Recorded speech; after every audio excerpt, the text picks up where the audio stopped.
tonight wants you to see this show. First of all, I see a lot of people that I do know, and for those of you, hello, hello, hello.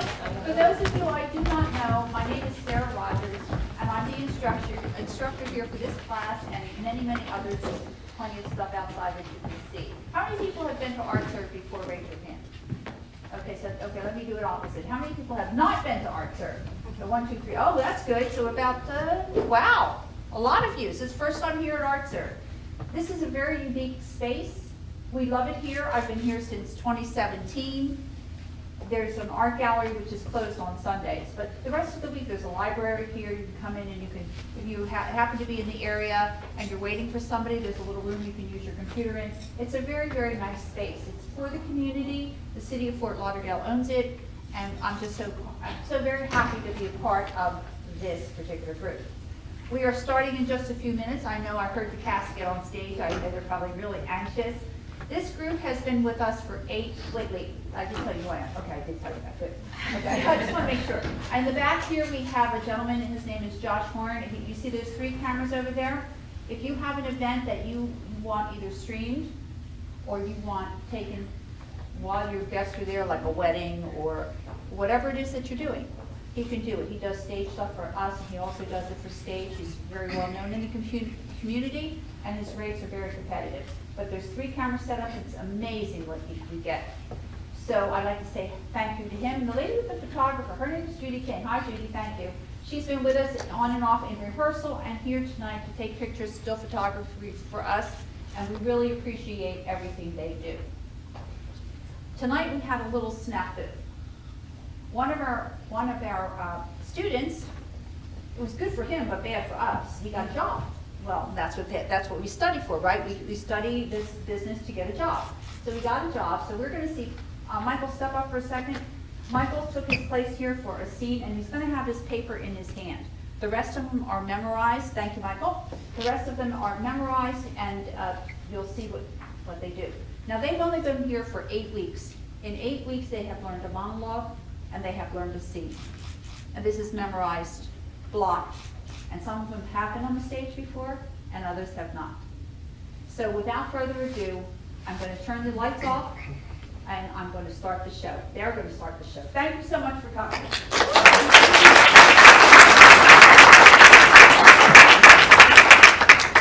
Good evening, everyone. Welcome to the bare bones performance of the Sara Rogers acting class. We hope that you will cry and laugh and enjoy the show. Let's meet the actors. Hi everyone, welcome. My name is Woodline Alexi. My name is Andrew Shiels. Enjoy the show. Hello everyone, my name is Miriam McSansis. Thank you for coming. Hi everybody, my name is Ann Barron. Welcome to the show. Good evening, my name is Abigail. Welcome. Hello, my name is Kim Duvelgen. Thank you for coming. Greetings, I'm the magnificent Ashley Hemmings. So wonderful to see you. Hello, my name is Kate Gillespie. Thank you so much for coming. Hello, good evening. My name is Alexander Morante. Thank you all very much for being here. Hello, my name is Amina Ali, and enjoy the show. I'm Michael Peniel. Thank you for coming. My name is Matthew Lawson. Let's get started.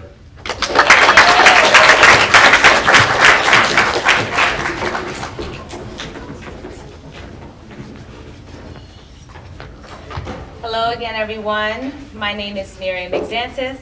I'll be performing a monologue called Laughing Wild by Christopher Durang. My character is a woman.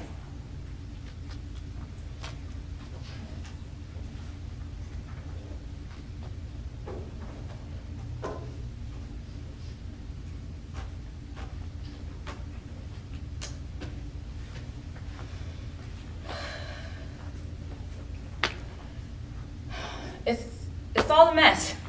It's just a mess. Look at my hair. My hair's a mess. My clothes are a mess. I want to talk to you about life. It's just too difficult to be alive and to try to function, isn't it? There are all these people around that you have to deal with. I tried to buy a can of tuna fish at the supermarket, and there was this person standing right in front where I wanted to reach out and grab the tuna fish. So I waited a while to see if they moved, and they didn't. They were looking at tuna fish too, except they were taking a real long time on it, reading the ingredients on each can like they were a book. Pretty boring book if you ask me, but nobody has, so I waited a long while and they didn't move and I couldn't reach the tuna fish. I thought about asking them to move, but then I had this awful thought that they'd probably say something like, "We'll move when we're gosh darn ready, you nagging witch." And then what would I do? So I started to cry out of frustration, quietly, so as not to disturb anyone.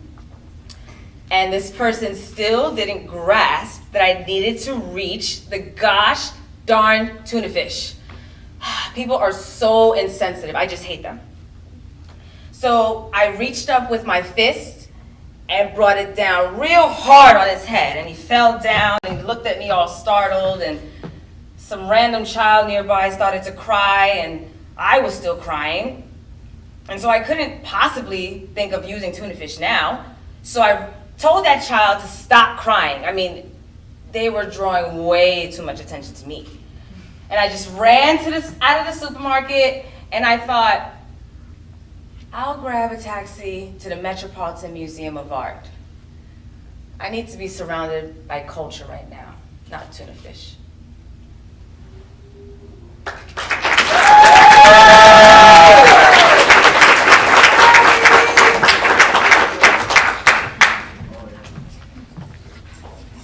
Hi everybody, my name is Barron, and I'll be performing a monologue by Glenn Alterman called Cheryl.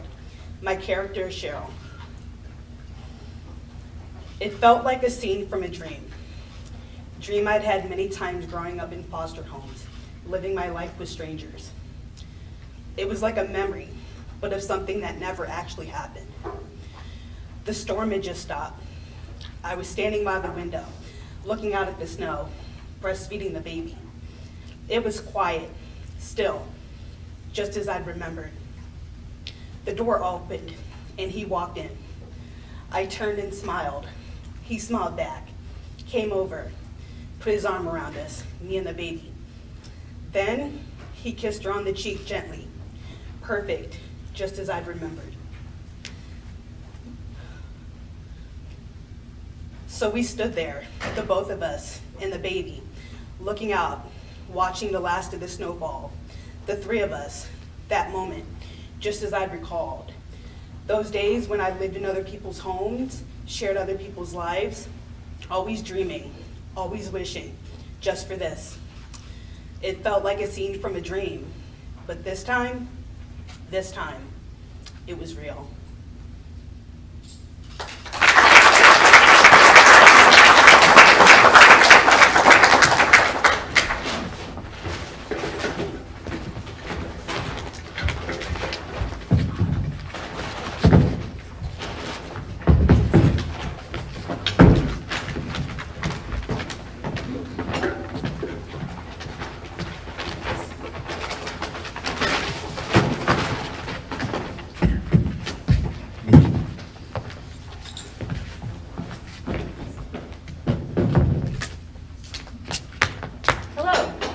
My name is Kate Gillespie, And my name is Amina Ali and we will be performing a scene called Lunch Hour. by Jean Kerr. My character is Carrie. And my character is Nora.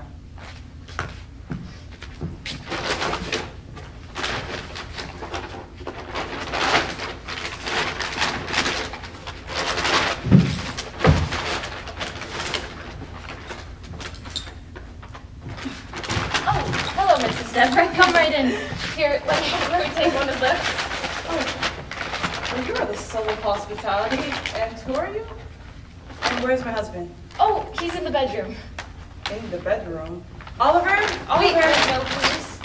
He's on the phone, but he knows I'm going to talk to you. We agreed to that. And does any part of this agreement include telling me who you are? Oh, how forward I am. You're my sister Hawkinson. Oh, but you didn't believe that for a second. I could tell by the way you underlined the word who, you said. Who? I'm Carrie Sachs. How do you do? You're Peter's wife? And you're Peter's girlfriend. This bag feels cold, so I'm gonna take it to the kitchen for you. This stuff could melt, and they say you can refreeze things, but I wouldn't. Oh, this bag feels cold too. It's because there's skim milk in here. I notice things like that because of all my diets. Okay, Mrs. Sachs, won't you sit down and let me explain that foolish phone call Pierre made? No thank you. I've been sitting all day. I don't know exactly what to say. Please, just put the groceries down. Please sit down. No thank you. I think I'd rather stand. Please sit down.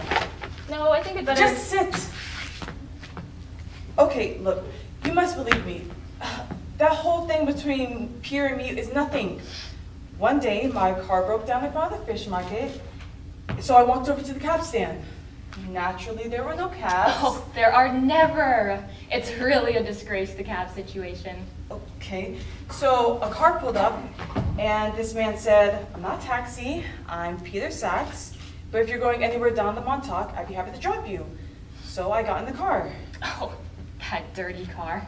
Peter's so ambivalent about being rich. It's like, just because it's a Mercedes, he won't ever get it washed. And that dirty front seat littered with road maps and dirty sneakers. I'd rather have a clean Chevy. Oh, okay, in any case, he suddenly said he was hungry, and so was I, so we had lunch. We've been having lunch ever since. Okay, look, this is too important to lie about. One day we were walking back to the car, and he suddenly held my wrist. I guess he wanted to know what time it was since he wasn't wearing a watch. And that's it. He was holding my wrist, and we didn't say anything, but I knew it was going to happen, and I was so happy and so sorry. I think that bag's starting to make a puddle. What are you doing? I'm just gonna put a magazine under here, or else it'll leave a white ring. You could get it out with lemon oil, but it might take you 2 applications. Okay, look, what I'm trying to tell you is I think I'm in love with Peter. I am in love with Peter. Now what are you doing? Oh, I just wanted to see if it was this week's issue of Time I put under here. It could get damp. Bruce Springsteen, November 1978. Oh, no. You know, I have a friend who keeps really old issues of Time and Newsweek in the bathroom. He says that it's really comforting at 4:30 in the morning because he can go in there and he could read all about the Berlin airlift or the Suez crisis. And he says it's really comforting when he can't sleep because, well, it's all over now. Okay, I'll get this. You seem more concerned about my defrosting vegetables than you do about your husband. Oh dear, is that how it seems? Of course not. Although I do worry about things that drip. Right now, I'm kind of just using it as a delaying tactic because I'm so embarrassed. Wait, I don't get this. Why are you embarrassed? Because I already know all of that. Well, not about the wristwatch, but everything else. But that's just half of the story. And I can feel it in my bones that you don't even know about the other half. Okay, I don't get this. What other half? That's what I figured. You don't know. And I don't want to have to be the one that tells you. So, in all the circumstances, I don't think that we should be the ones feeling guilty. Okay, can I try to pin this down? Who is we? Me and Oliver. You and Oliver what? Well, the simple answer to that is yes, we are. You and Oliver? You're thinking the worst. And you're right. Okay, well, I think I'm gonna start putting these groceries away. You don't have any questions? Like, when did it start, or how did it all happen? I have every bit of confidence you're about to tell me. You're so calm. And I bet you never ate a rye crisp in your life. What has that got to do with anything? A lot. Everything. Okay.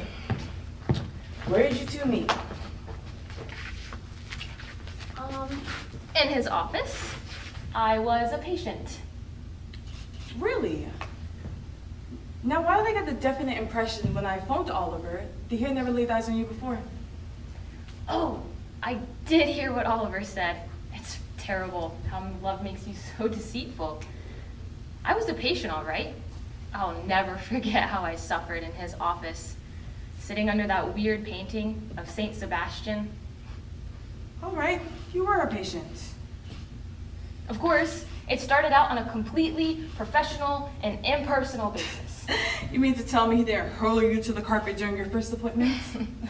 I suppose I deserve the sarcasm, but don't you want to know how it developed? You mean this thing has a plot? A plot? Oh, that's kind of funny. I didn't think so, but then again, I frequently miss things. No. Of course it's not funny. It's a disgrace. Oh, I just thought of something terrible. Something else terrible?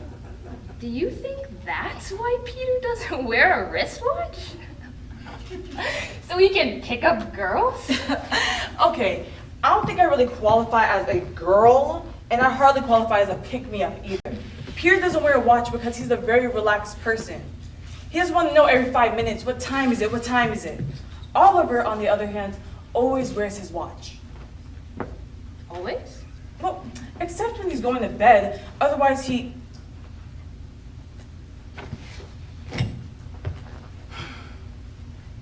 I'm speechless. I'd like to think so. You really are quite the little package, aren't you? We actually have a lot in common. See, you're the other woman, and I'm the other woman. For me, that's progress.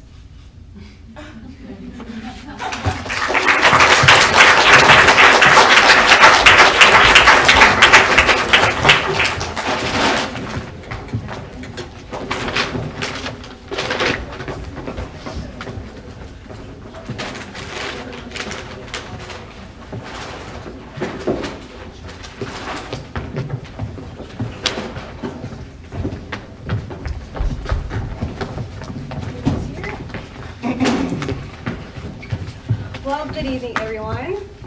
We are going to build you a machine. And if you want to give me any kind of suggestions, what kind of machine would you like us to build for you? Okay, cool. Okay, we're going to build an ice cream making machine. Got it. Chug. Chug. Swirl. Chug.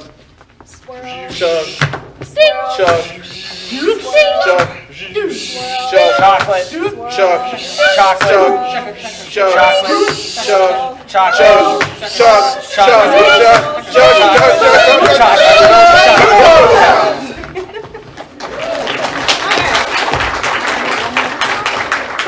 Thank you for that. And we're going to build you another machine. Any other suggestions? Time machine. A time machine. We're going to build a time making machine?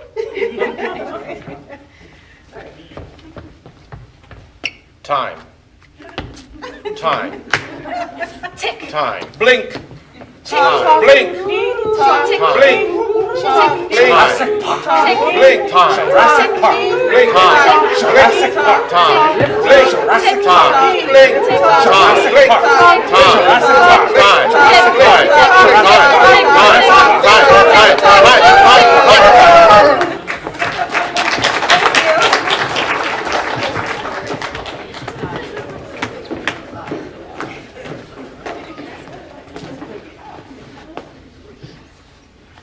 Good evening, everyone. My name is Abigail Maj.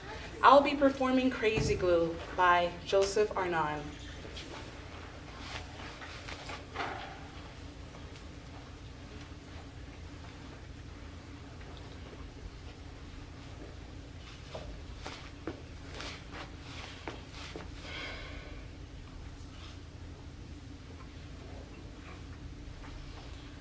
Allison? Oh God, it's me. It's Linda. I crazy glued my hand to my cheek. Oh God, I'm walking around the house trying every kind of product and I can't get it off. Nothing is working. I crazy glued myself. myself. Oh God.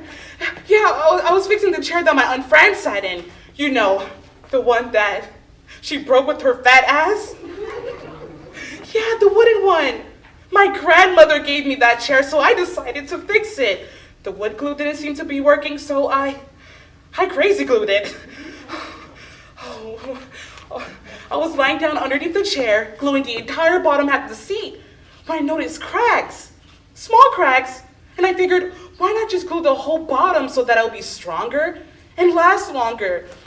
But then the chair came apart, and the seat landed on my cheek, and I tried to put my hand in front of my face to protect myself, but then my hand got stuck to my face. It all happened so fast. What am I gonna do, Allison? So now I'm walking around the house, and I have tried everything. I tried soap, detergent, nail polish remover, Windex, vodka, Allison.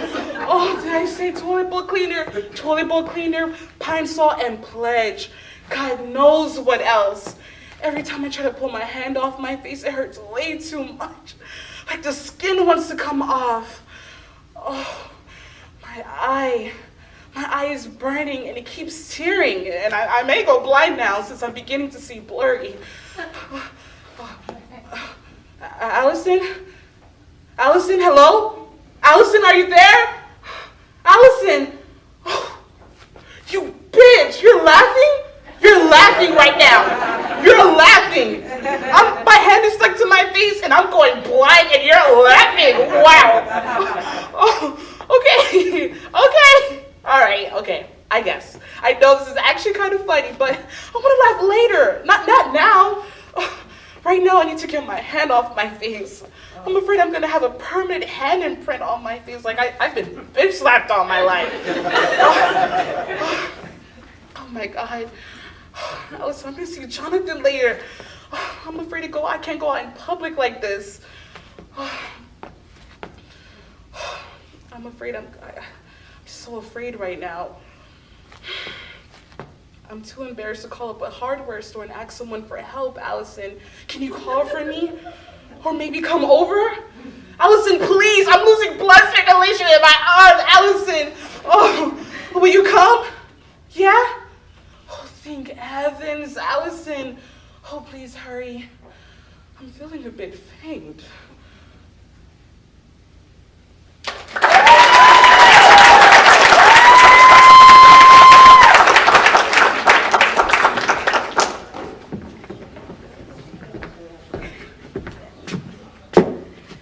My name is Andrew Shiels, My name is Matthew Lawson and we will be performing a scene from Buying Time. by Michael Weller. My character is Max. My character is Ben.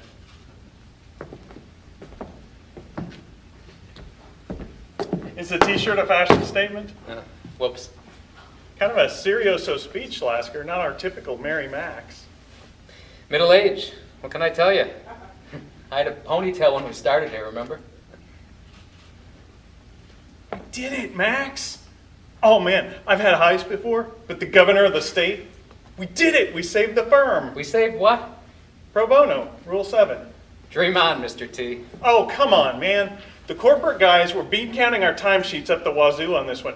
And if we'd lost against the governor, they'd have been all over us like a bad suit. You litigators wasted 2,000 hours on a political vendetta. That's our Christmas bonus. Rule 7 is killing this firm, blah, blah, blah. Instead, cover story, American lawyer, Time magazine feature, Donnie and Russo, lawyers with a vision. Corporate can't bitch at that result. Guess who's boycotting the party? Hop along? Half the corporate section. Okay. Screw them, it's not their victory. It's the whole firm's victory. We should all be together down there, damn it. You're beautiful when you're angry. I'm serious, Bennett. 10 years ago, they wouldn't have dared pull this. 5 even. Let them boycott, let them sulk, let them crawl back in a hole and write contracts and badmouth litigators till the moon turns blue, as long as they can't get their hands on pro bono.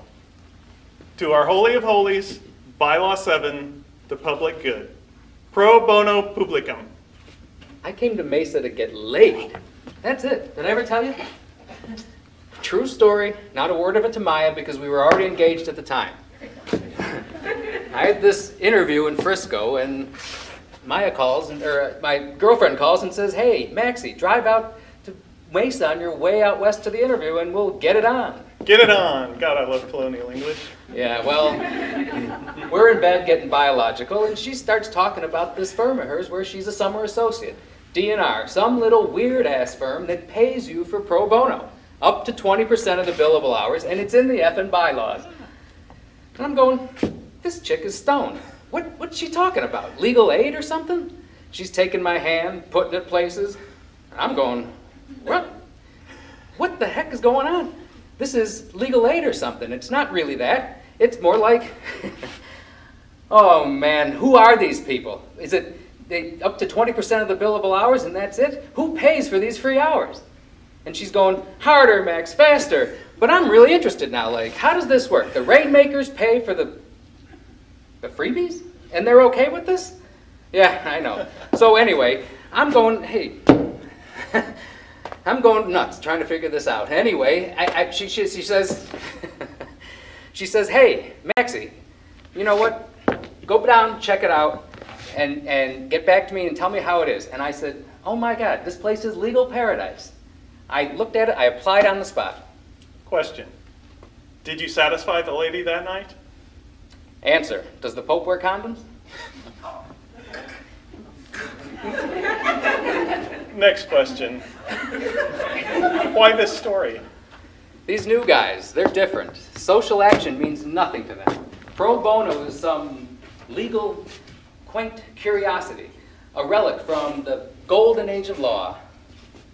All these young bloods care about is a Lamborghini with tilt-back seats and a blonde chicks in the front wearing a perfume called Portfolio. That's better. For a minute, I thought you'd left your sense of humor at the door. The governor was our swan song, Bennett. Max, what is with you tonight? Did you see his face when they read the verdict? He lost a skirmish, but he knows he's going to win the war. We're the dinosaurs. Just to hold the line against these new guys, I don't have the energy. These new guys are fast and glib and fearless, and we're in their way. I don't have the energy. I want to spend more time with Maya and the kids. Don't let this be going where I think it is. I bought it to a one-horse operation up in Livingston, Montana. Wills, DWIs, land trusts, spark plugs, oil changes, easy But stuff. you're the next managing partner. It's a given. The firm is ours now. We can take it anywhere we want. If we'd lost, I'd stick around for a while until things calmed down. But this victory buys you time. You want the firm? Take it. No, man. There's a trust here. Dell let us run with this case for one reason only. He knew you'd be managing partner after him, and you could keep the corporate section in line. We'll change your mind. You're off with pay? Bigger Christmas bonus? The firm needs you, Max. You still believe in all that good stuff, don't you? Our last passionate pilgrim. I'll tell you something, Benito. If there's one person who can save pro bono from the barbarians, it's you. If? Big if. You're a shitty lawyer, you're a shitty friend, and I hope you die a slow death alone in a motel room. Now give me back my t-shirt. I'll miss you too.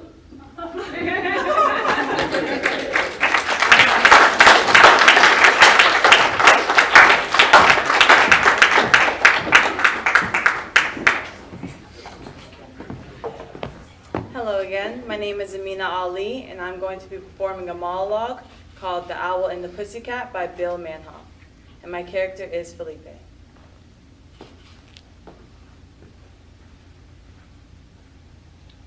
Doris, why did you come back?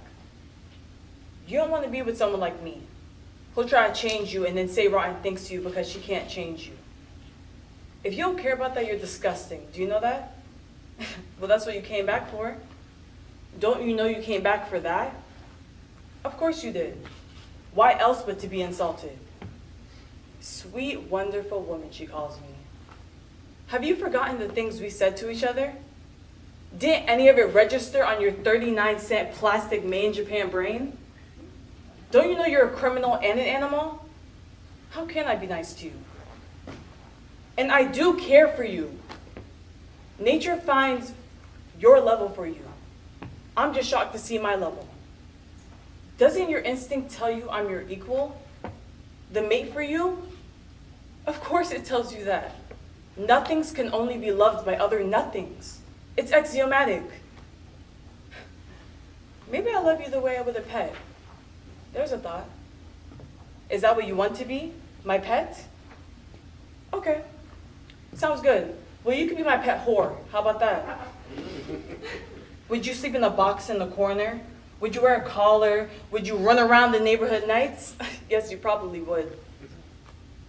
Well, I could have you spayed, couldn't I? How about it? It was your idea. You could do it. You're already housebroken. I'm sure you could learn a few simple tricks. Go into the market, clean the apartment. Give it a try. What have you got to lose? Come on, Doris, come on. Pretty Doris, good girl Doris. Come on, I'm being serious, you stupid bitch. Don't stand there like a human being. You want to be a nice girl and give me your paw. If you don't, I'm going to give you away. Give me your paw. I'm being serious. Do you want me to give you to some poor family who'll beat you? Give me your paw, goddammit! I'm sorry. I'm so sorry. Please forgive me, Doris.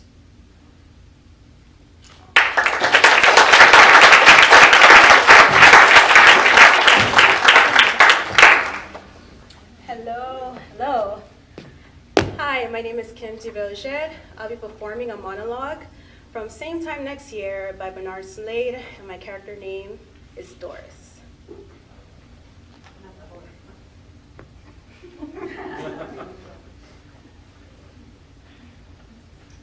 You want to leave 23 hours early? The only way you can deal with it is by getting as far away from me as possible? You probably take out ads and stop strangers on the street. It's a wonder you haven't hired a skywriter.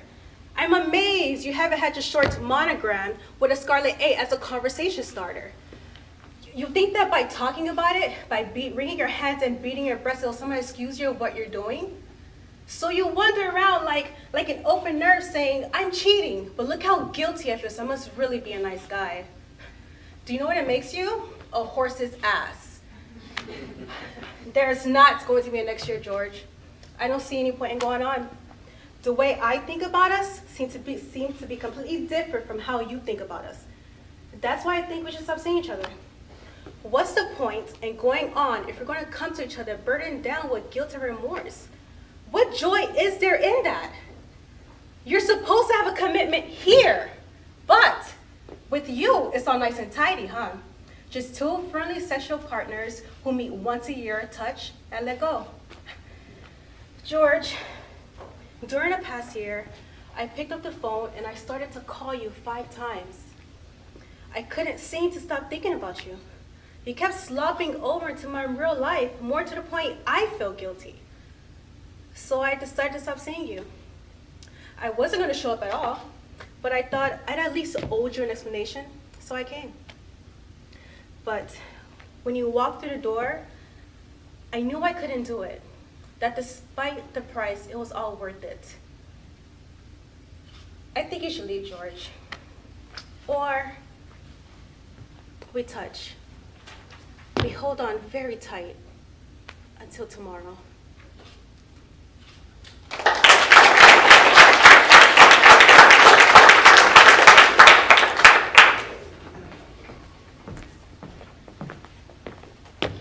Hello again. My name is Ashley Hemmings. I will be performing a monologue from the play Goodbye Charles, the Fact Checker, written by Gabriel Davis. My character will be Charles.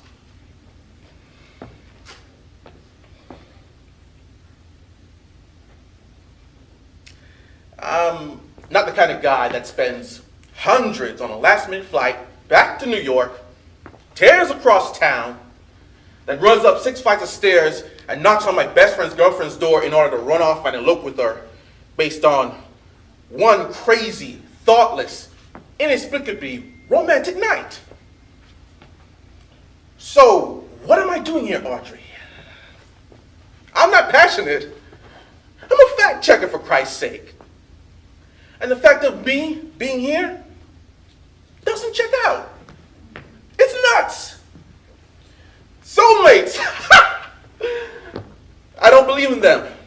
Never have. So how can I be yours?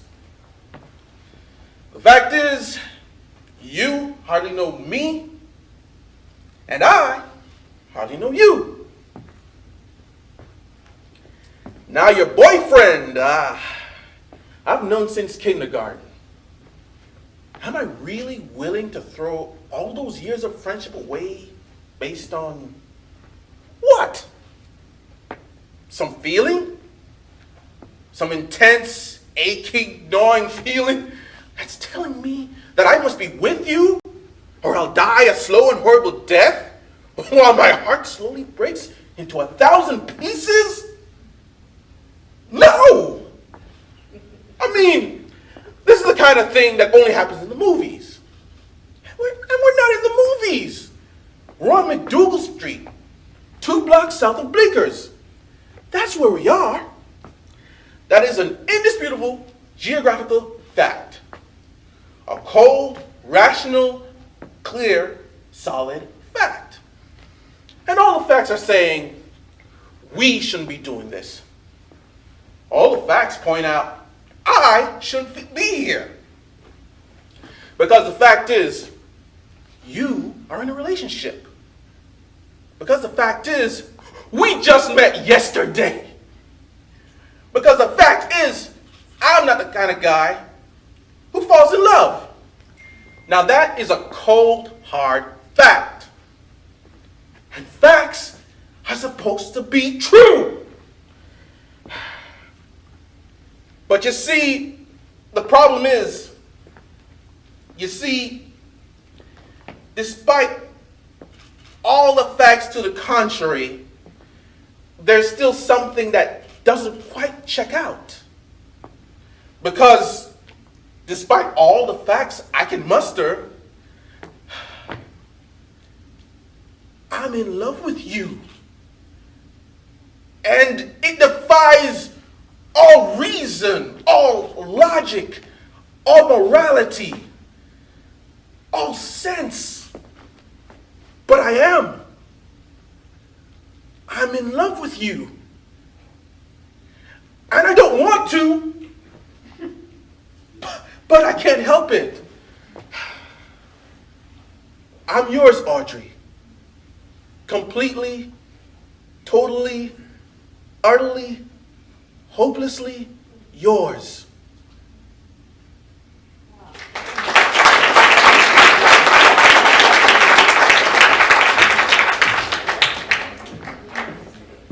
Hello, my name is Matthew Lawson. I will be performing a monologue from Thane of Cawdor by Don Nigro. My character is John Campbell.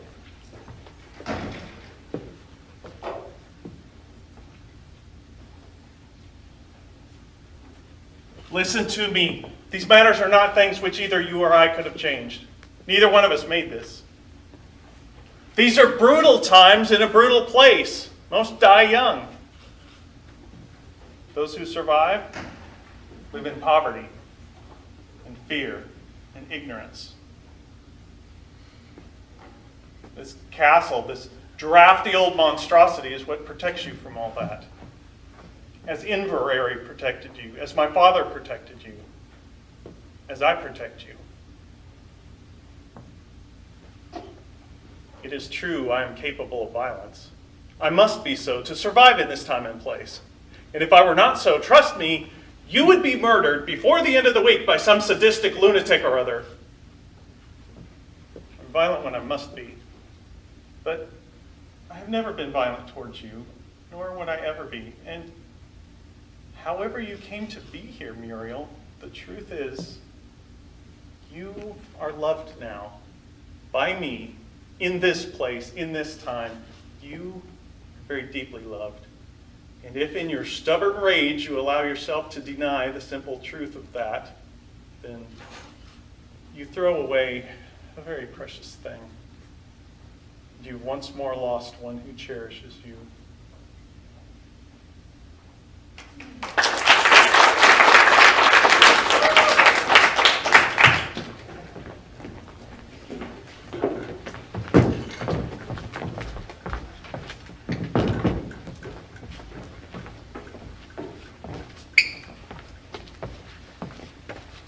Hi, my name is Barron. And I'm Michael Keneal. We'll be performing a monologue by called Enter Lightning. By Joseph Stein. I'm playing Angela. And I'm David.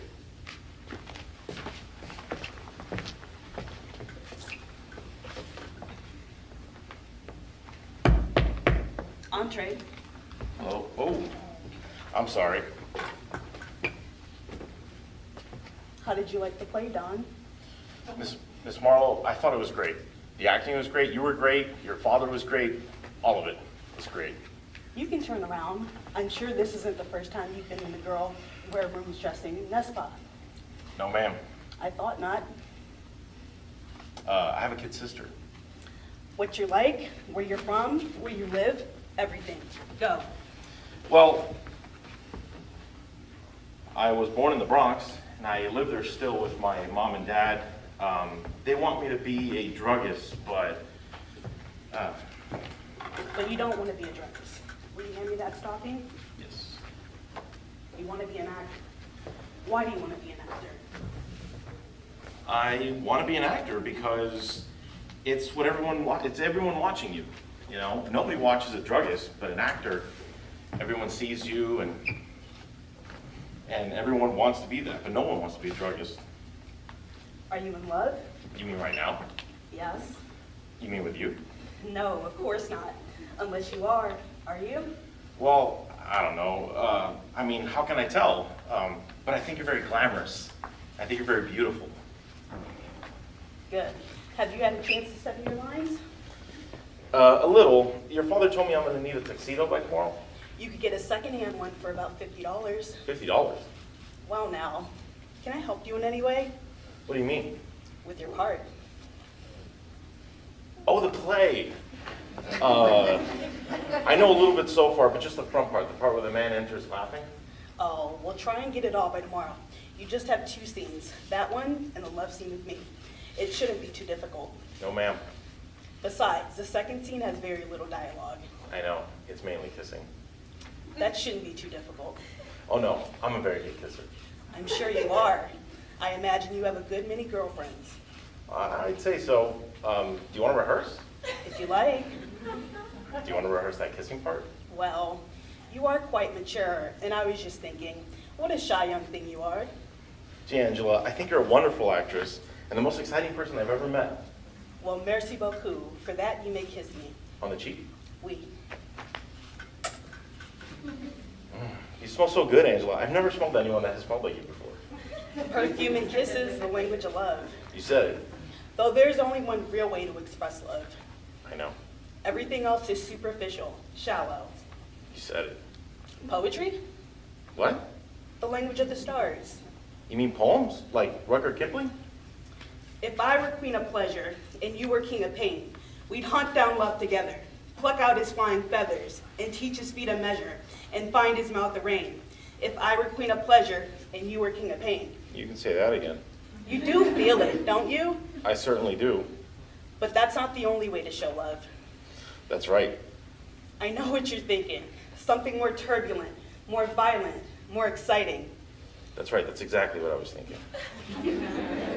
I cried for madder music and for stronger wine. But when the feast is finished and the lamps expire, then falls thy shadow, Sinara. The night is thine, and I am desolate and sick of an old passion. Yes, hungry for the lips of my desire, I had been faithful to thee, Sinara, in my fashion. Who's Sinara? I don't know, but I somehow felt that you would love poetry as I do. The true emotion, caught in a web of song, le mot juste, le mot grand. You are a dear, dear boy. Now I simply must be getting home. Home? Now? I'm frightfully tired, and you should be too. It's getting quite late. No, I'm not tired. You sure you want to go home now? Can't we rehearse?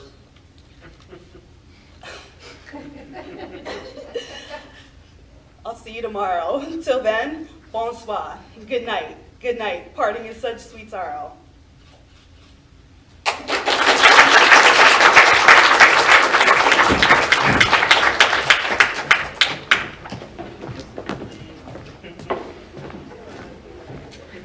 Good evening, everyone. Thank you for joining us. We hope you're having a fantastic time. My name is Alexander Morante, and I will be performing for you tonight a monologue from Neil Simon's Rumors, and I will be Lenny.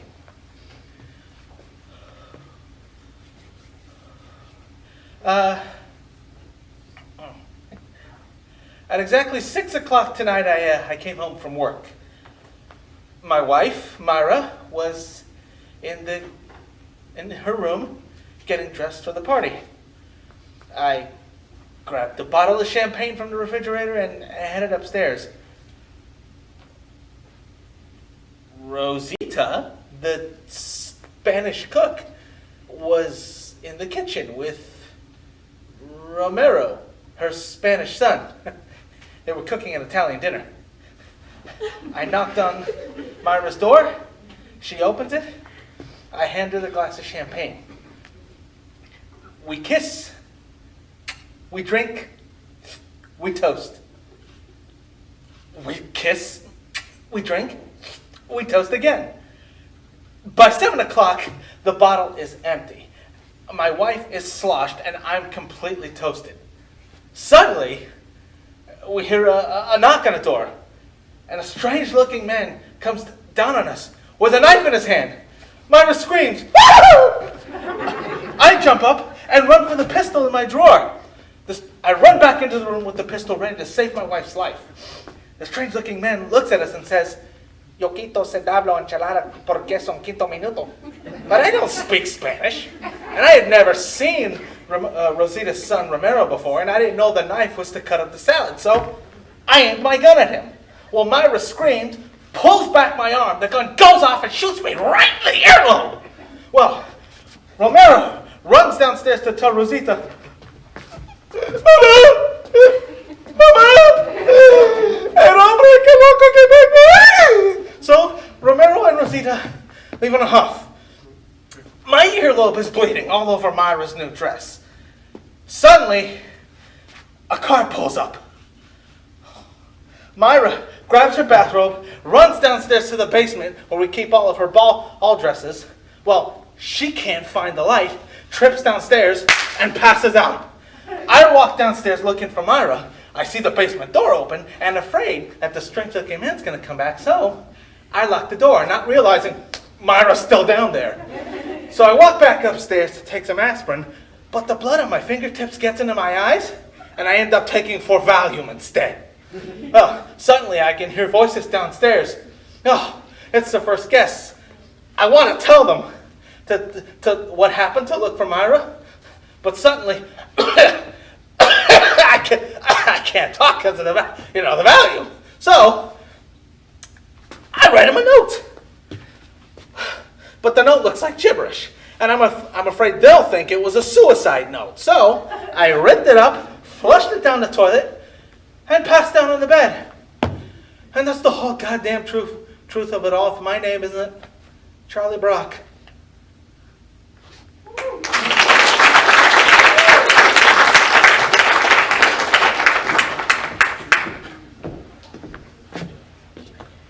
My name is Andrew Shiels, and I'll be performing a monologue from Key Exchange by Kevin Wade. My character is Philip.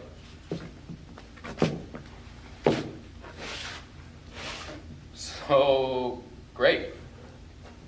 So we get keys made for each other's apartment. Then you know what happens? I'll tell you what happens. Maybe one night I'm at a party or a bar or whatever, and I meet a girl. And right away we know it's a mutual attraction situation. So we're having a little chat and a drink. Next thing you know, we're in a taxi. Because there's a physical thing happening, and we're chewing each other's faces off, trying to decide, where to go. Your place or mine, only hold the phone. There's no decision to be made, Because you got a key to my apartment. And I don't know whether you stopped by or what, and I don't want a chance putting you or me in that awkward situation. So it's off to her place, and somewhere in the East 80s, we're gonna climb over her 3 cats and 2 roommates and do it real quiet like on a foam mattress on the floor because Sally, my roommate, has a commercial callback at 9:30 in the morning. And I'm like, this whole time having some resentment toward you. Because your having a key meant it had to be the 2 roommates, the 3 cats, the mattress on the floor, Sally the roommate, or nothing.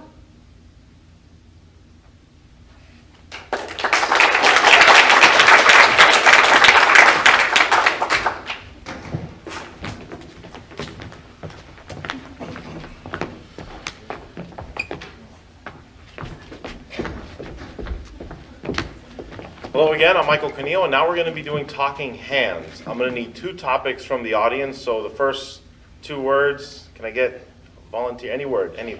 Oreos. Oreos? What was the other one? Shame. Shame and Oreos. Shame, Oreos. Go. You know, it's a shame. It's a shame that they don't have more flavors of Oreos. Wait, you know, shame. Yeah, it really is a shame. Like, there's already so many, but like there could be so many more. Like how they do Lay's chips, like so many flavors, and eating them. You know, right now I'm just ashamed right now. What are you ashamed? What are you ashamed of? All right, wait. Have you never eaten Oreos before? That's really the only thing you could possibly have to be ashamed of right now. It's crazy. I don't know. It's just shame. And switch.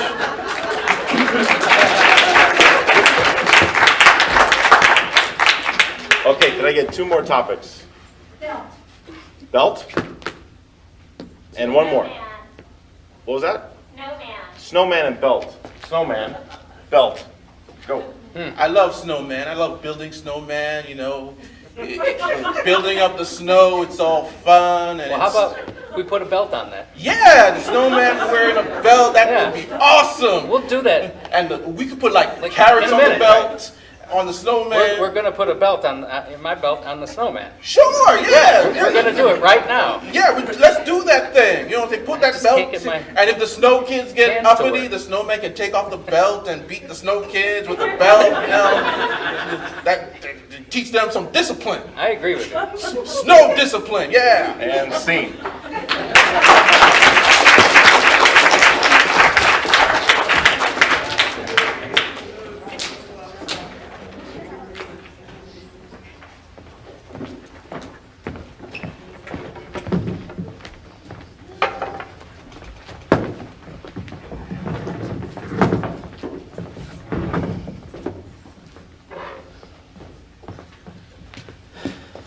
Hello, everyone. My name is Miriam Exantis.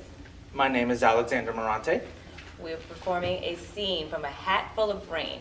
by Michael V. Gazzo, My character is Celia. and my character is Johnny.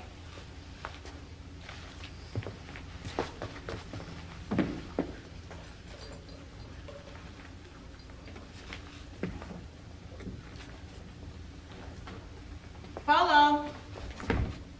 Yeah? Did Johnny go to the game? Yeah. Ooh, what smells so good? What beautiful flowers. The kids are down riding the carousel. The old horse looks like he wants to go home and take a nap. What's this? A surprise? What's a surprise? It's me. I thought you were going to the game with your father. Let's go down and ride the carousels. I have to get things ready. Did Polo go to the game? Yeah. Come on, let's go down and take one ride on it. I have to make the salad. How was your day? What? I said, how was your day? Oh, just like any other day. Why? Well, I thought you said a day wasn't just a day. I have to make that salad now. Oh, yeah. It's in the icebox. And the dressing. The blue cup. You know, I spent all day looking for the shoe polish and I couldn't find it. Where do you hide it? It's underneath the sink. cabinet. You did the floors. Yeah, I switched them up around, took all my clothes to the cleaners, I fixed that cloth. You didn't look for a job today, did you? No, I didn't have time. No worries, just curious, that's all. Yeah. You wanna sit in a tub of hot water? I can rub alcohol on your back. What's all this? I mean, flowers, me in the oven, floors mopped. What's the occasion? What's all this for? Don't you like the flowers? I love the flowers. I just didn't expect to see you here and flowers and floors mopped. You just said that. Said what? Flowers, floors mopped, you said that twice. Okay. Supposing I did say it twice, what difference does it make? No difference. I wasn't criticizing. I was just... Johnny, let's just forget it, please. Forget what? That I said something twice. Just forget it. I was out again last night. Is that it? No. Well, how many more guesses do I get? It's over. What's over? What are you talking about? We tried. God, I am so behind the times. I thought you and I were just about to begin. You know, all those things you said last night, about me never coming home, I've been thinking about them. Johnny, please stop. Please. Is this because I lost my job? It's not about the job, Johnny. Then what is it? I don't love you anymore. Oh, we snap our fingers and that's that. It's the way it is. I don't like this conversation we're having. Everything's just so cold. What is this? A formal dance or something? Now, Johnny, I don't want to get emotional. I refuse to get emotional. I'm not going to blame you for anything, and I don't want to be blamed for anything either. We have to concede that the marriage has failed. Not you, not I, but we have. Now, I'm just not going to get emotional, Johnny. Nothing's going to be settled by emotion. See, no. A day isn't just a day. That's what you said. It's not your day. It's not my day. It's not just you and I anymore. If I understand you correctly, are you talking about the baby? Well, yeah, you understand me correctly. It's amazing, honestly. What's amazing? What? For 4 months, I've been waiting for you to say something, one thing, one syllable about the baby. Okay, today is not yesterday. Things can change, Johnny, please. I just don't want to get emotional. I'm home! Don't you understand? I'm home now. I wasn't before, but I am now. Look. I went out and got this. Well, what is it?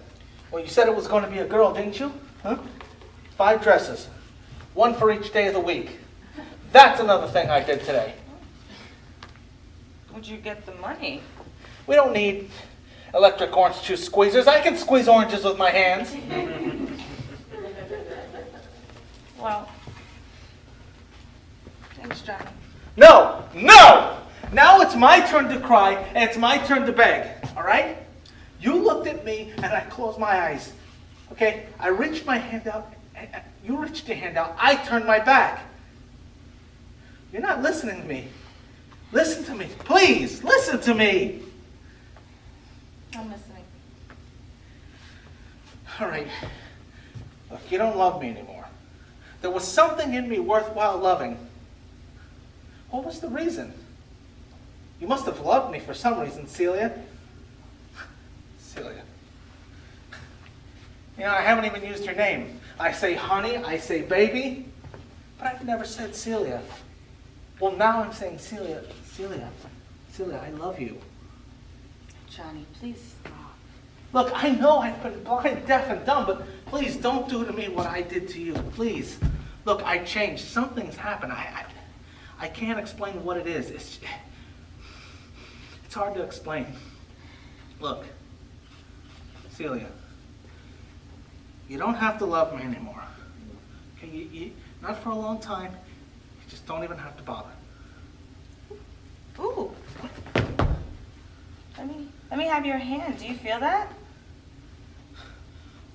Wow.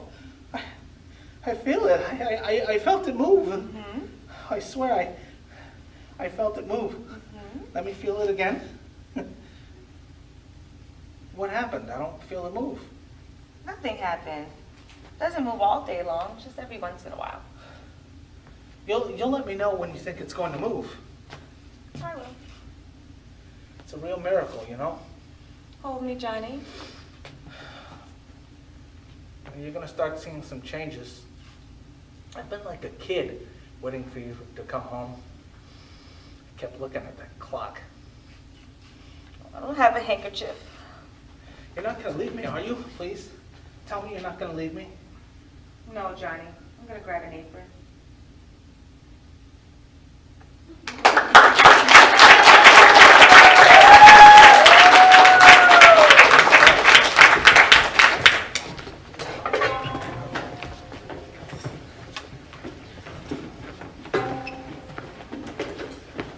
Hello again, I'm Michael Keneal, and I'll be performing a monologue called I'm Mad as Hell from the film Network, written by Patty Chayefsky.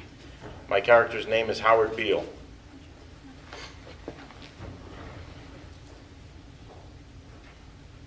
I don't have to tell you things are bad. You know things are bad. It's a depression. People are either out of work or scared of losing their jobs. The dollar buys a nickel now, and the banks are going bust.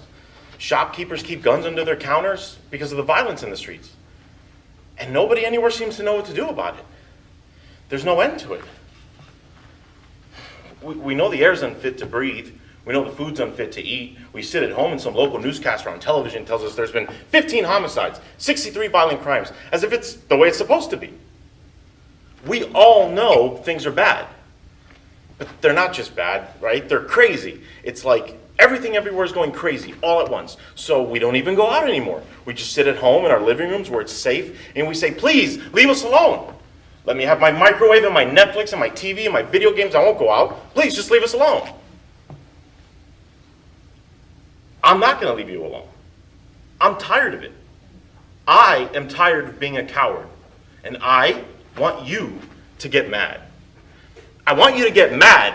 I don't know what to do about the depression. I don't know what to do about the medical bills or the inflation or the police brutality in the streets. I don't want you to protest. I don't want you to riot. I don't want you to write to your congressman because I wouldn't know what the hell to tell you to write them.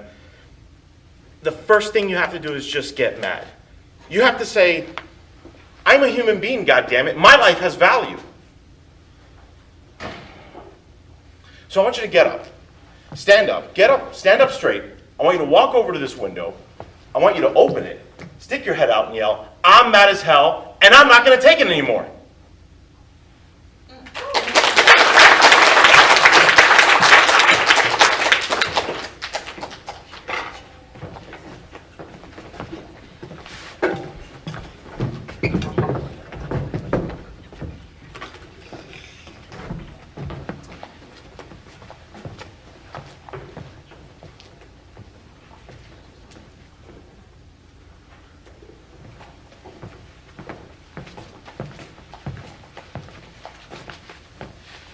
Good evening, everyone. My name is Abigail Maj.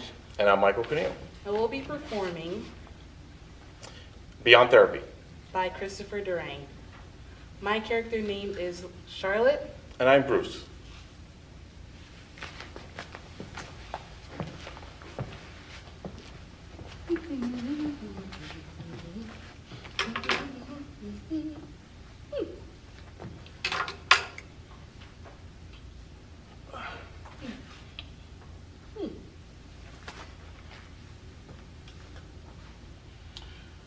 You may send the next patient in, please.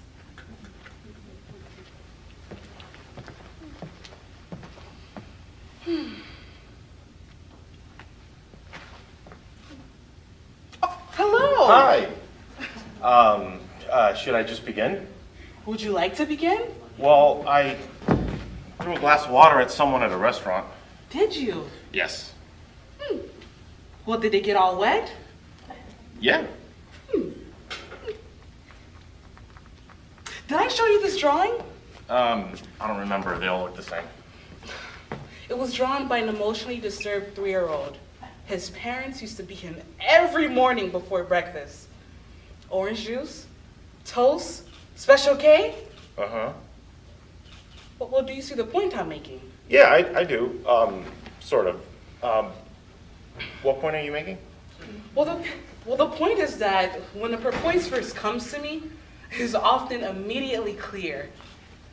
Did I say purpose? What word do I want? Purpose? Pompous? Pom-pom?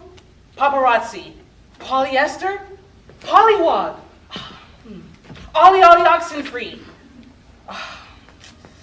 Patient. I'm sorry, I mean patient. Now, what was I saying? Something about when a patient comes to you. No, I need more of a clue. Something about the drawing and when a patient comes to you. Yes? No, I need more. Give me more of a hint. I don't know. Oh, I hate this. When I forget what I'm saying. Oh, damn. Damn. Well, we'll just have to forge on. How about this? You say something for a while, and I'll keep trying to remember what I was saying. You want me to talk? Would you like to talk? Yeah, I had an answer in the ad I put up. Ad? The personal ad. Personal ad. Oh yes, personal ad. I told you that's how the first Mr. Wallace and I met. Oh yes, I love personal ads. They're so basic. Did it work out for you? Oh, well, I liked her. I was more emotionally open, and I even let myself cry. Oh, good for you. Yeah. But then she got mad and threw water in my face. Oh, I'm so sorry. One has to be so brave to be emotionally open and vulnerable. Oh, you poor thing. Oh, I'm gonna give you a hug. Oh, what did you do when she threw water in your face? I threw water in her face. Good for you. Yep. Good for you. I feel you're becoming so much more emotionally expressive since you've been in therapy. Oh, I'm so proud of you. But, I don't know. I feel like it's my fault. I think I just came out a little too strong. Oh, life is so difficult. You know, when I met the second Mr. Wallace, you know, it's actually quite strange.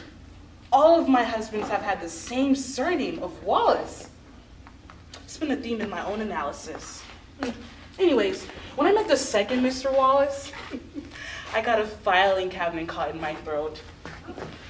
Filing cabinet? I don't mean filing cabinet. What word do I mean? Filing cabinet? Frying pan? Frog eggs? Frankincense? Fornication? Folie Berger? Fishbone? Fish fork? Fishbone! I got a fishbone caught in my throat. Did you get it out? Oh yes! And then we got married and had quite a wonderful relationship for a while. And then he started seeing this fishwife. And then we broke up. I don't mean fishwife. I mean waitress. Is that a word? Waitress? Yes, a woman that works at a restaurant. No, she didn't work in a restaurant. She worked in a department store. Sales lady. Oh, that's too bad. He was out buying a gift for me, and he just ran off with the sales lady. He never even gave me the gift. He just left me a note. And then I was very alone for a while.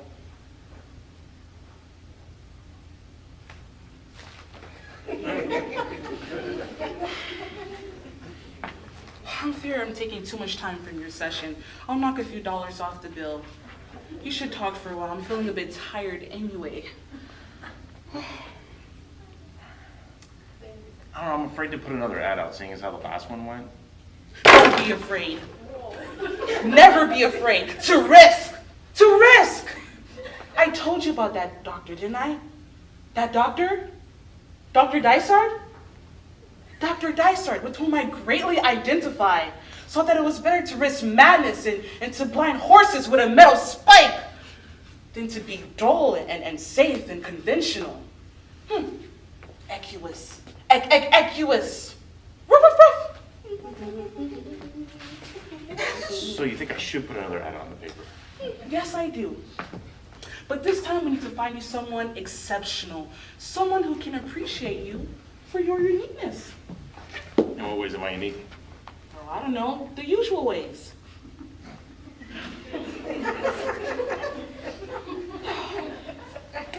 Now let's see. White male, 30 to 35, 6'2", no, 6'5". Winning author, Pulitzer Prize, into Kiger, Shalom, Malar, and sex. Seek similar-minded, attractive female for unique encounters. A sense of humor, a must. Right box, whatever, whatever. There. That should find you someone exceptional. So why don't you take this out to my dirigible, and she'll type it up for you. I don't mean dirigible, I need Sashko on. Secretary. Yep, that's what I mean. I don't know, we haven't even talked about how me putting paper ads out in the paper for women is making Bob feel. He's pretty hostile about it. Bob? The man I've been seeing for a year now? Bob.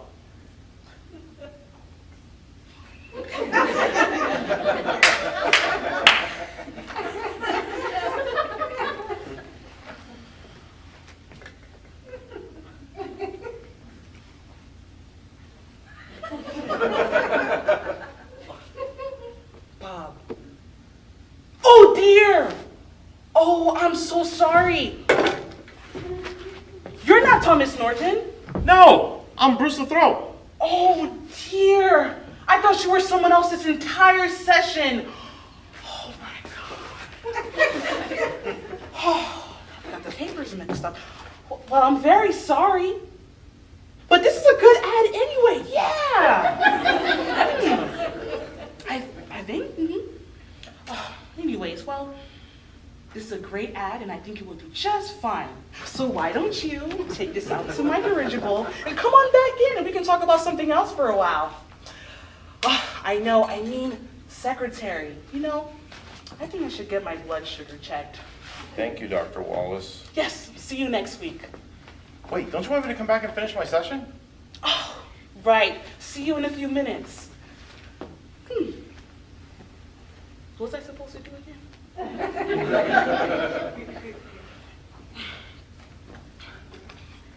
Thomas Norton. Okay. Marcia, send in the next porpoise, please. Oh, sorry, I don't mean porpoise. What word do I mean? Porpoise, pom-pom, parka, penis.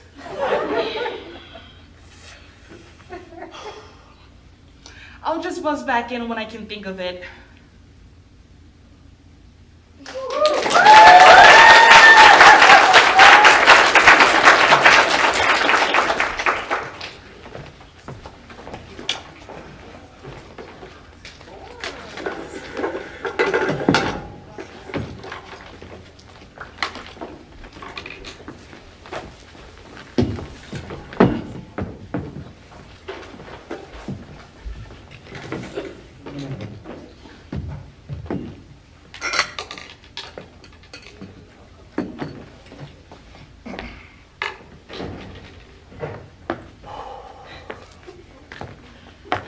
Hi.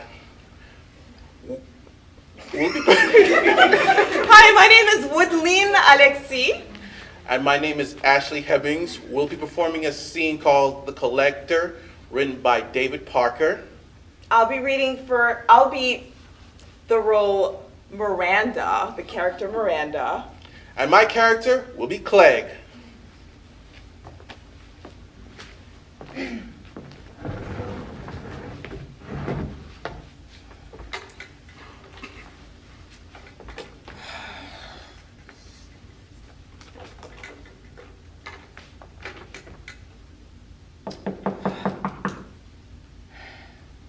Don't tell me who it is. Let me guess. You've come round then? How's your head? I'm lucky not to be dead. I apologize. Sincerely. I'm very sorry. I was wrong. Violence begets violence. Serves me right. Fine pacifist you are. I know. I'm sorry. Here, let me see. It's all right. I'm not going to hurt you. Ow! Ouch! Did you wash it? Ow! Yes! Not with antiseptic. Oh, come on! It's all right. What's the game now? I'm very sorry I did what I did, and I should like to thank you for not retaliating. You had every right to.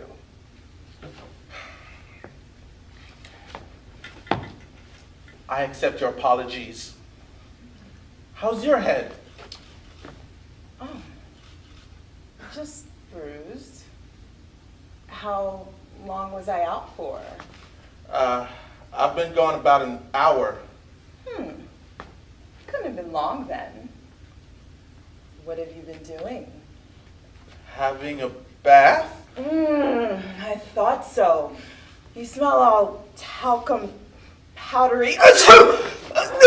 Can I get you anything? A very large drink.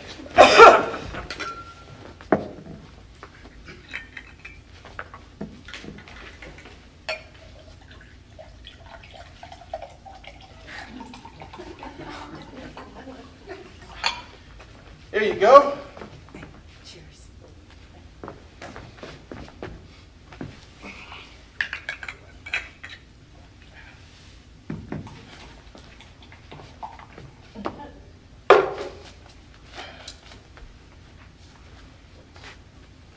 Will you pose for me? You don't want to draw me. I do. For what? It'll give me something to remember you by.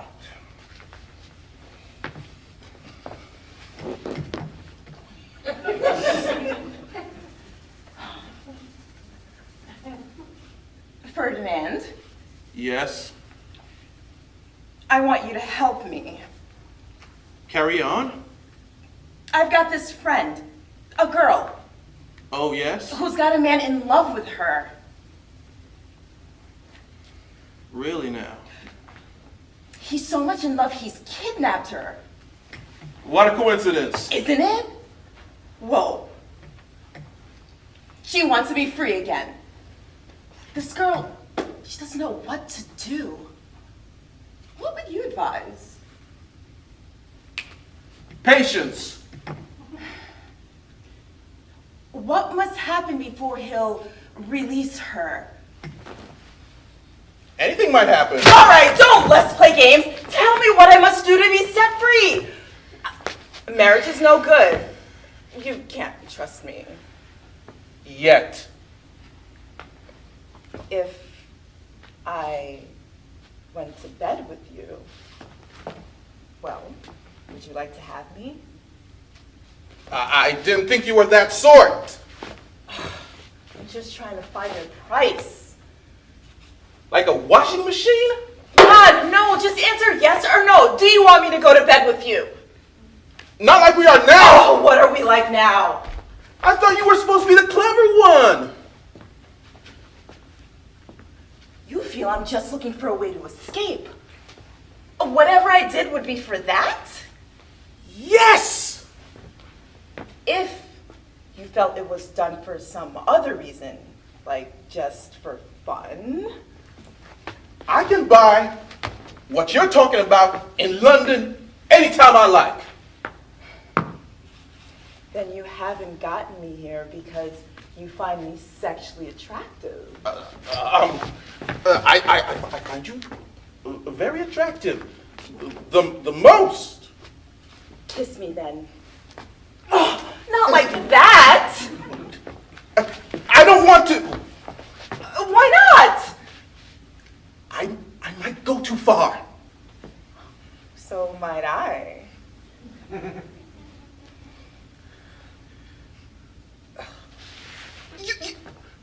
You know what I am. What are you? Not the sort you like. Just relax. Don't be ashamed. Put the lights out. Let's just have the firelight. What's wrong, Ferdinand? Nothing's wrong. There's nothing to be frightened of. I am not frightened. Come back then. Come here.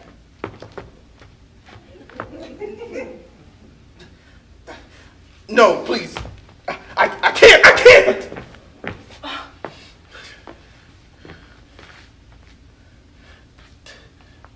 You're only pretending. Am I? You know you are. You know you are. Come here.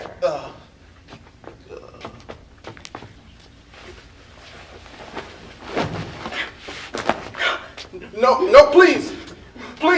I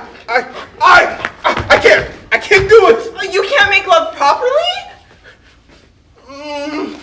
It doesn't matter. It happens to lots of men. Doesn't it please you when I touch you? You seem to like it when I kissed you. It's when it gets past the kissing. It's not your fault. I'm not like other people. I dream about it, but it can't ever be real. Who told you that? Doctor, a psychiatrist.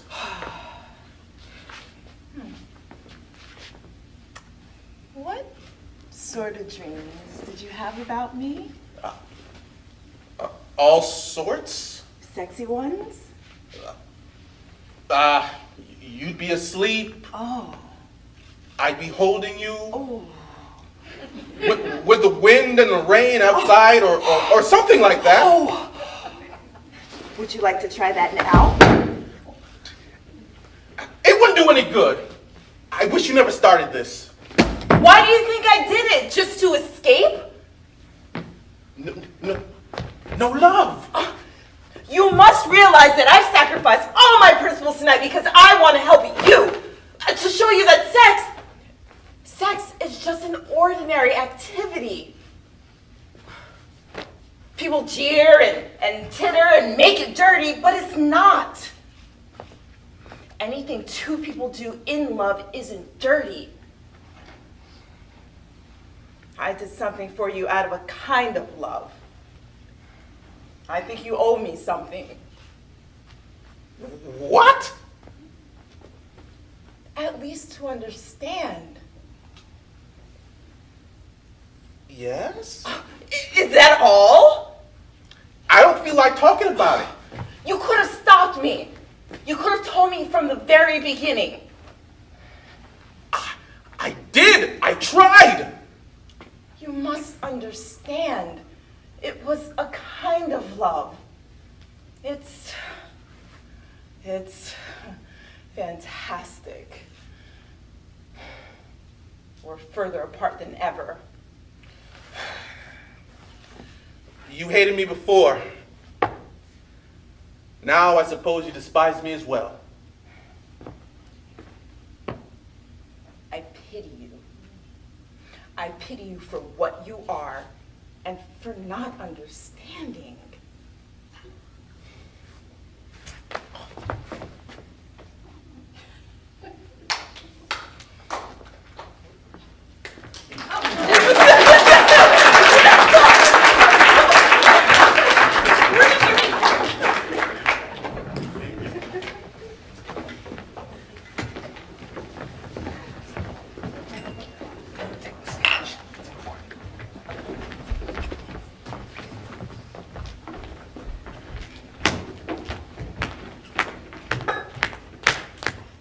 fun.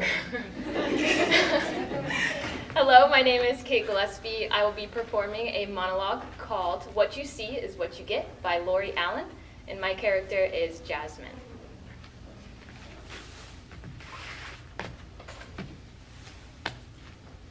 I never liked dresses and bows. Mom never understood where I was coming from. I think she tried, but only from the viewpoint that if she could understand me, then she could change me. I tell her, Mom, quit trying to turn me into some prissy little girl because it's not going to happen. I am not changing for anyone. What you see is what you get. I have plenty of guy friends, but that's all they are, friends. One time, my mom tried to push me towards this boy at church. It was not a pretty sight. You could call it a slight explosion. Now, Carl was nice enough, but he wasn't really my type, if you know what I mean. Now, if Carl was named Carla, I might have been interested in going to the dance. Bottom line is, she's embarrassed. Embarrassed that I like baggy pants, flannel shirts, short hair. So what? Who is ashamed of their own child? My mom, that too. She wanted a daughter who was a girly girl. Well, that's not what you got, is it? Yeah, I get called lots of names. Lesbo, dyke, butch, just to name a few. Whatever, like I said, what you see is what you get. My mom is always trying to find an excuse for me, a reason, something to put her finger on. She likes to blame my lack of having a father for, as she says, my behavior. Yep, my behavior. Sounds like I have some sort of mental illness or something, doesn't it? As if I could just take a daily pill to correct my shameful, unmentionable actions. Yeah, in my mom's world, it's the absent father's fault. Oh, Father, where art thou? But she's just looking for an excuse. The truth of the matter is, it's nobody's fault. I found my way here all by myself. It's called being me. How simple a statement is that? Being me. Find yourself, be yourself. Rocket science? I don't think so. I like girls. That's all there is to it. It's like, can we just be honest here? Now, I'm not saying my mom's a terrible person. I could easily say three nice things about her. You bet I could. 1, she keeps a nice house. I don't especially like clutter, and she's really good at tidiness and organization. 2, she's a friendly person. Everyone who comes in contact with her leaves feeling better about themselves. She even hugs people and smiles at them and looks them in the eyes and truly listens. Well, except to me, but that's 2. 3, she can be a lot of fun. I mean, what mom would throw 100 rings at soda bottles just to win her kid a goldfish? My mom, that too. But my question is this. Why won't she stop to listen to me? I just want her to understand and accept me for who I am. But no matter what, whatever my mom thinks of me, I still love her. She's my mom.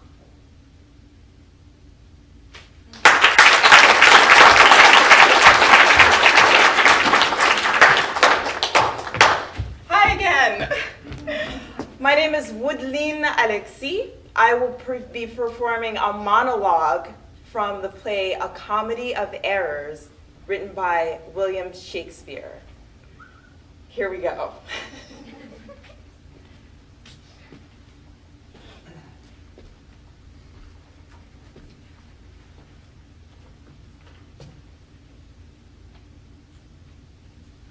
I, Antipholus, look strange and frown.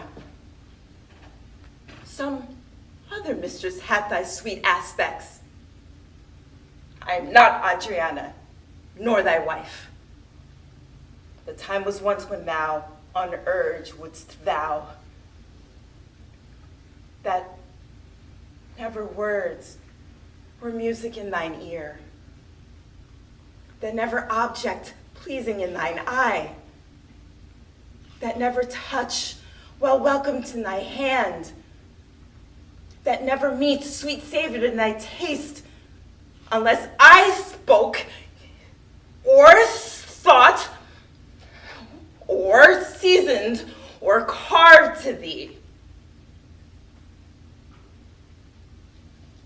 How comes it now, my husband? Oh, how comes it that thou art then estranged from thyself? Thyself I call it, being strange to me, that undividable, incorporate, and better than my dear self's better part. Oh, do not tear away thyself from me. For know, my love, as easy mayst thou fall, a drop of water in the breaking gulf, and take unmingled thence that drop again, without addition of diminishing, as take from me myself, and I thyself too. Oh. Oh. How?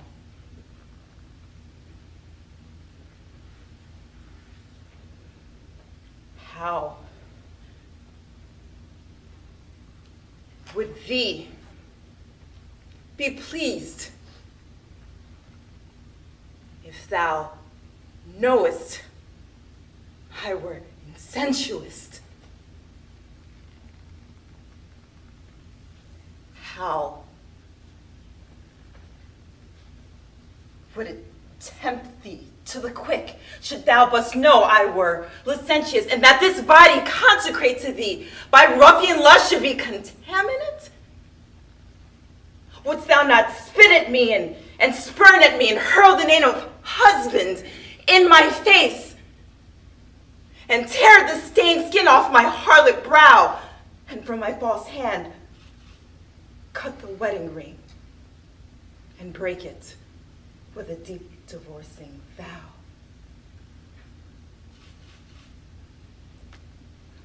I know thou canst, and therefore see thou do it.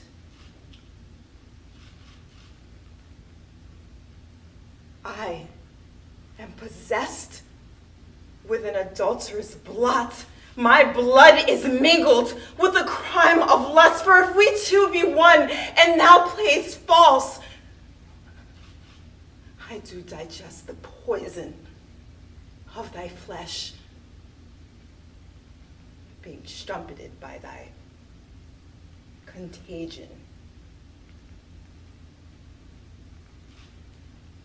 Keep then fair league in truce with thy own true bed.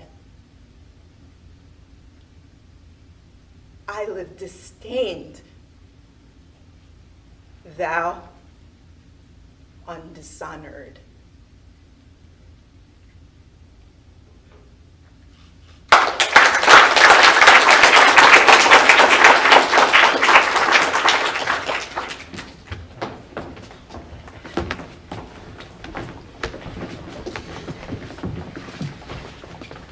Thank you for staying with us this far. We hope you've enjoyed the show, but now for our final piece, the actors you see behind me are my orchestra, and what I need from you, the audience, is something for them to sing about. So in other words, sounds of Halloween, they make Halloween noises. So first thing I hear, sounds of, any suggestions? What is it? Jello. Sounds of, first word I heard was Jello, so sounds of Jello.